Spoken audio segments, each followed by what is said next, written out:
1,000 gallons of oil into the Marcellinus Creek. The creek runs along Mary's property and 6 others. It's very upsetting. It does not look good. She tells me she's never seen anything quite like this. Black oil covering land her 50 cattle would have grazed on this winter. While her property appears to have suffered the worst damage, other neighbors have yellow caution tape surrounding their yards, and still others are watching as their once healthy trees are dug up. This branch came from one of the most heavily saturated areas. As you can see, it's still covered in oil. Crews are working round the clock to clean it up, but environmental agents say they may not know the effects until next spring. But Koch employees remain hopeful for the best. According to the county extension agent, the grass will come back. Cattle ranchers like Mary aren't so sure. If it doesn't come back, what happens? I don't know. I don't know. Amy Tortolani, News 4, San Antonio. Cleanup crews will stay on the scene and continue working until all the oil is cleaned up. Still no monetary estimate on the damage. Meanwhile, the city of Schertz will get $500,000 to start rebuilding public housing destroyed by the flood. Housing and Urban Development Secretary Andrew Cuomo toured the damage in Schertz. He saw furniture, soaked mattresses, and debris littering the streets. About 300 public housing units across the state were gutted from the flood. Deputies are looking for a missing Lockhart couple tonight, fearing that they were swept away by floodwaters. Melba and Lee Acevedo were returning from Houston when the flood hit. They were last seen driving a 1993 maroon Ford Ranger with an extended cab. If you have any information, you're asked to call the Caldwell County Sheriff's Department at 512-398-4343. They were even trying to steal a mailbox. You know, they're just taking everything that they possibly can, and we don't have much left down here. Looters have been robbing flood victims outside of Seguin, and people there wish they could get more police protection. The Guadalupe County Sheriff says they've arrested 8 people for looting, and they're doing all they can to patrol the area. Only on 4, E. coli, a bacteria that can kill you, and some flood victims are now finding it in their water wells. This well in McQueenie is just one of a dozen in Guadalupe County to be contaminated by floodwaters. I knew it would have something in it because there are septic tanks all the way around here. And anytime you have septic tanks and you have wells and you have flooding water, then you've got a problem. The Guadalupe Blanco River Authority is testing about 50 water samples a day. Normally, they test about 5 a week. They urge anyone whose well was flooded or even near floodwater to have it tested.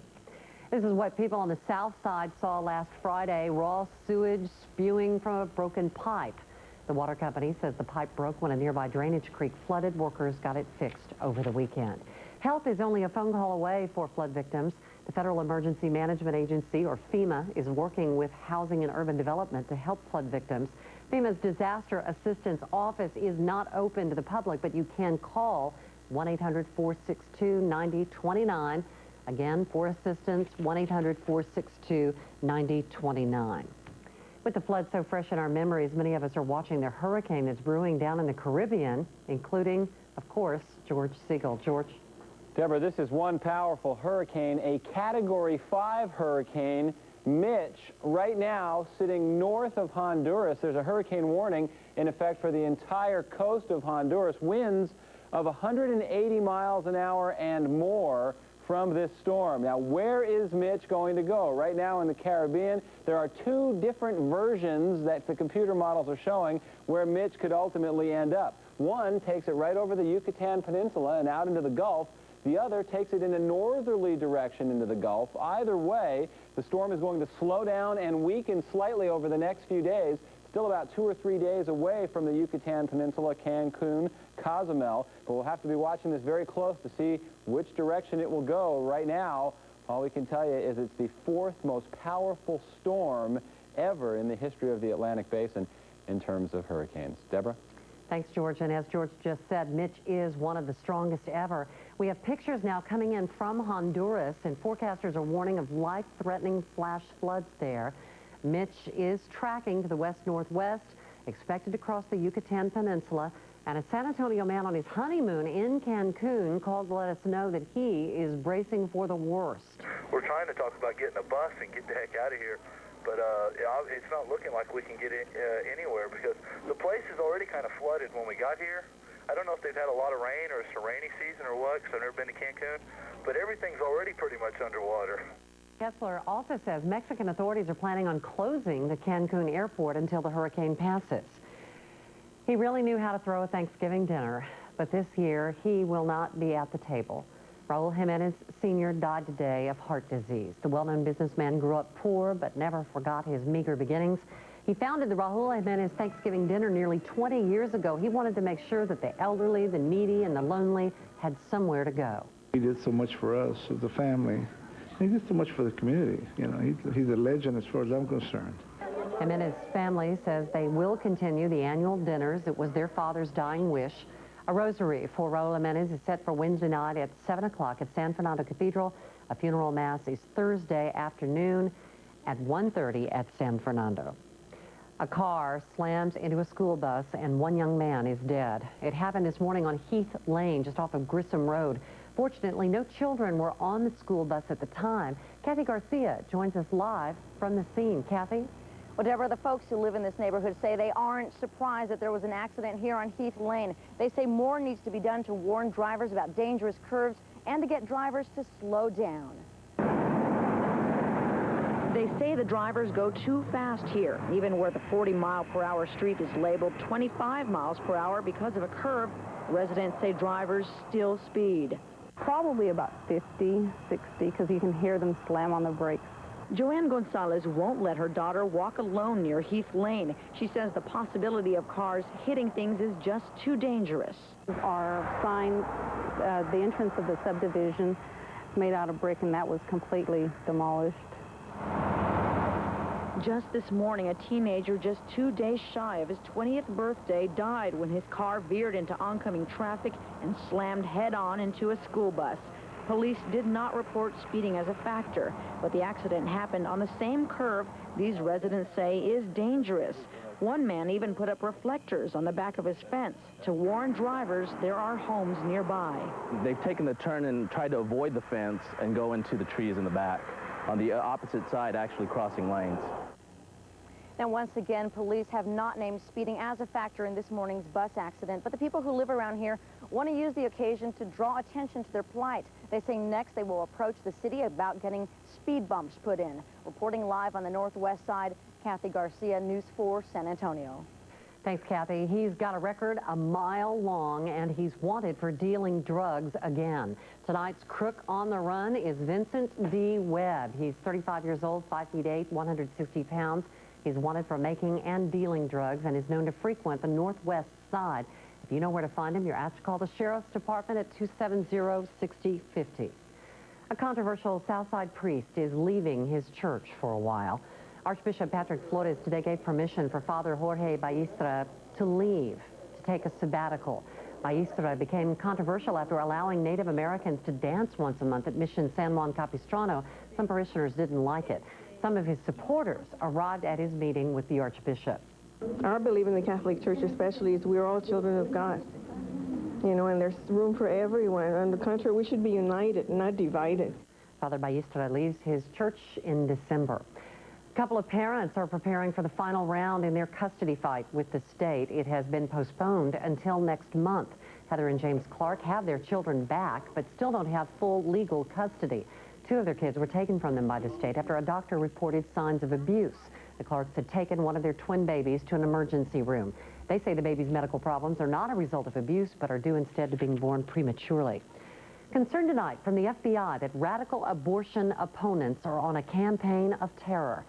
Friends and family members buried a doctor today in Amherst, New York. He was shot Friday by a sniper inside his home. The FBI now is warning all abortion clinics, including those in San Antonio, to be on high alert. I pray that it never happens again, whether it be to our clinic or any other doctor. It's something that we live with on a daily basis, and it's something that I pray about on a daily basis. The FBI is offering a $100,000 reward for the doctor's killer. Former First Lady Barbara Bush says she really likes the newest school in San Antonio, especially one thing about it. You notice that I like to say the name of this school. That could be because it's the Barbara Bush Middle School on the far north side. She and her son, Governor George Bush, helped dedicate the $17 million school. I am delighted to be here today, although I'm a little bit nervous It's been a long time since I've been invited to a meeting with the principal and one of our sons. Governor Bush also said today he doesn't want to talk anymore about whether he'll run for president in the year 2000, at least until after next week's election for governor is over. Next on 4. Something that represents one of the most tragic events in American history is no more. More Texas teenagers plagued by deadly drug problems. The shuttle sits on the pad tonight. Will it launch on time? Plus, how would you like Halloween to be on a Saturday every year? Here are tonight's winning Cash 5 and Pick 3 numbers.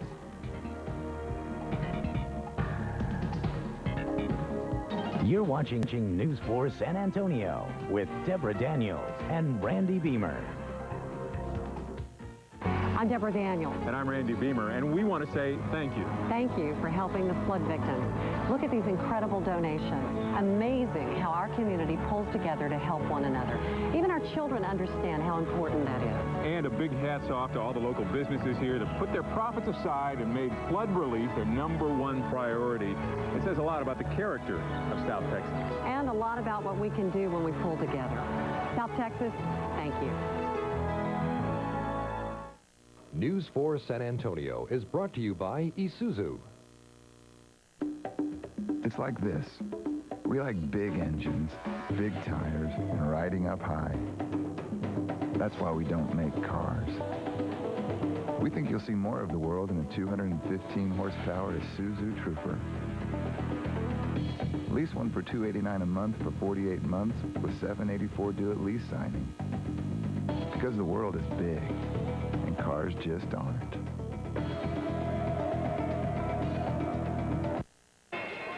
Today's News 4 San Antonio stock flash. The Dow is down over 20 points, the S&P up 1.5, and the NASDAQ up over 31. News 4 San Antonio is brought to you by Walmart. Bob, you're restocking housewares. Surely you're on register 8, you in the yellow. You know what to do.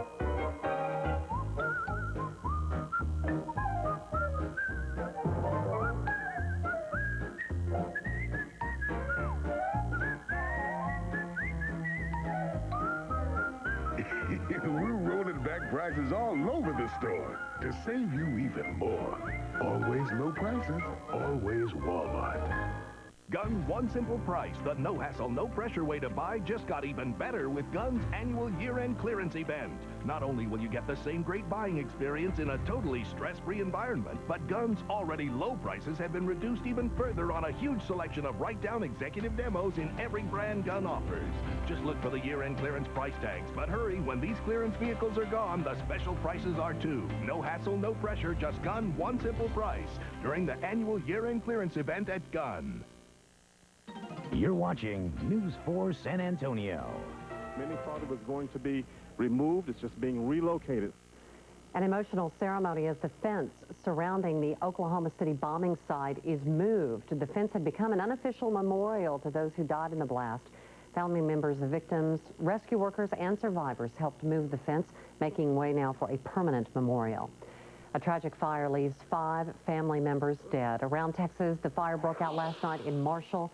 4 children and a relative of theirs died in the blaze, unable to escape because of boarded up windows. 1 adult and 1 child were able to get out in time. Another teenager loses his life to drugs. In North Richland Hills, dozens of family and friends turn out for the funeral of 18-year-old Christopher Bryant. Bryant died Friday, just days after he started taking the controversial heroin substitute methadone. Around the nation, the countdown begins to Senator John Glenn's return to space. The shuttle Discovery is set to blast off Thursday if it is not delayed by weather from Hurricane Mitch. Glenn was the first American to orbit the Earth back in 1962. In the new mission, he'll take part in over 80 experiments. New documents released today from Paula Jones' sexual harassment lawsuit against President Clinton. The documents, already on the internet now, show Jones' attorneys tried to get information from the Secret Service but were unsuccessful. If federal holidays can move to Mondays, maybe Halloween can shift to Saturdays. One group of parents in Baltimore sure hopes so. The Halloween Association says 80% of parents go trick-or-treating with their kids. Many have to leave work early or they simply take the whole day off. So the group wants to move Halloween to the last Saturday in October, regardless.